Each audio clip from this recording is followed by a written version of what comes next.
இந்த director IAS IPS அதிகாரிகள் தான் வானத்திலிருந்து குதித்து வந்தது போல் பொதுமக்களை அணுகுகிற அந்த முறையை மாற்றிக்கொள்வதற்கு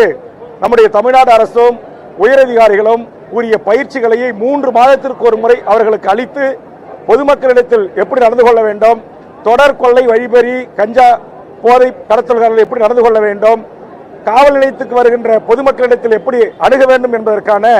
ஒரு பயிற்சி முறையை 3 மாதத்திற்கு ஒரு முறை அது ஐஏஎஸ் அதிகாரியிலிருந்து ஐபிஎஸ் அதிகாரியிலிருந்து குறிப்பாக காவல்துறையிலே உதவி ஆய்வாளர் காவலரிலிருந்து அனைத்து உயரதிகாரிகளுக்கும் அந்த பயிற்சி முறையை கொண்டு வந்து அவர்களை நல்ல சமூகம் உருவாவதற்கு நல்ல விதமான அறிவுரை வழங்கக்கூடிய அதிகாரிகளாக இது போன்ற டென்ஷன் எல்லாம் அப்பாவி பொதுமக்களிட்ட காட்டுறாங்க. இதற்காக அவர்களுக்கான ஒரு மனப்பயிற்சி அளிக்க முன்வர வேண்டும் என்கிற வேண்டுகோளையும் தமிழக முதல்வர் அவர்களுக்கு தமிழக வாழ்வுரிமை கட்சியின் சார்பாக முன்வைக்கிறேன்.